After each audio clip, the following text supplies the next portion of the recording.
Mga par, mapagpalang araw sa ating lahat. Papakita ko muna sa inyo yung itsura ni Miss Pick natin. Yan yung mata ni Miss Pick ngayon. Kasi nagsimulang mamaga ang kanyang mata nung pang Merkules ng hapon. Kaya ginawa ko, binigyan ko agad siya nung araw na yon ng Amtil. At hanggang ngayon, bibigyan ko ulit siya ng Amtil. Pero wala akong Amtil ngayon. So mamaya ko na lang sa mabibigyan. At least kahit paano, nagbago naman ang kanyang mata. Ayan o, kumpara dyan sa nasa picture. Ayan ng araw, napagang-paga ang kanyang mata. So, buti naman at nagbago. O, ayan lang naman mga par. Follow play muna tayo. So, titingnan natin ang lipad nitong si Miss Pick natin kung makakatagal siya ngayon. Kasi hindi ko siya pinarunda kahapon, maghapon. Gawa ng kanyang mata.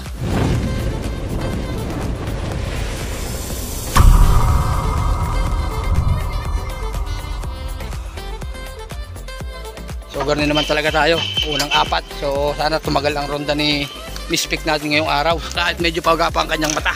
Time check muna tayo. 9:12. Ayan sila mga par. Napakainit. Grabe. Tingnan natin kung tatagal ang ronda ni Miss Pick natin ngayong araw. Pag siya tumagal ngayon, kakarga natin siya. Pero pag hindi, talo tayo sa survivor. Di natin siya makapakarga. Sayang lang. Pero sana tumagal siya kahit medyo paga pa yun ng konti ang kanyang mata. Malayo na sila mga par. No? Sana nakikita pa. So mamaya na lang ulit mga par. A few minutes later. 9:21 mga sila mukhang hindi tatagal ang ronda ni Miss Pick ngayon So alpasan natin to para tumagal ang kanya ng lipad. O yan, pinalpasan ulit natin yung ating mga pinedering na yan. Mukhang hindi yata magiging maganda resulta ng karera natin sa linggo Para nararamdaman ko na. Ayan sila mga par. So yun yung sasabi sa akin na hindi naman daw nagala ang aking mga kalapate. So ayan na. Ngayon nyo sabihin sa akin kung hindi naggagala ang mga yan. Na dito lang daw naronda ang ating mga kalapate. Hindi daw sila nagre-ranging. May nabitbit pa silang isa mga par. Sana nakikita ulit na nila. So ayan yan ba ang hindi naggagala na kalapate?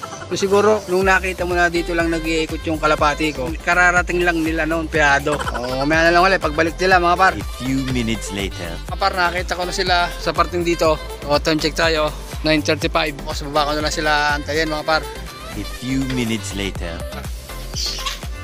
Sabi ko si Miss Claveria ang unang bababa dito Yan na, napapansin ko na kay Miss Claveria. Nakakaramdam na ata siya ng pagod. So yan na mga ibon natin mga par.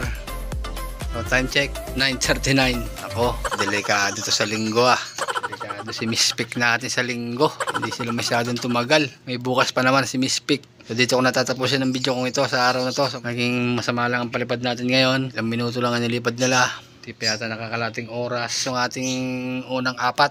So maraming salamat sa nanood and God bless po sa ating lahat.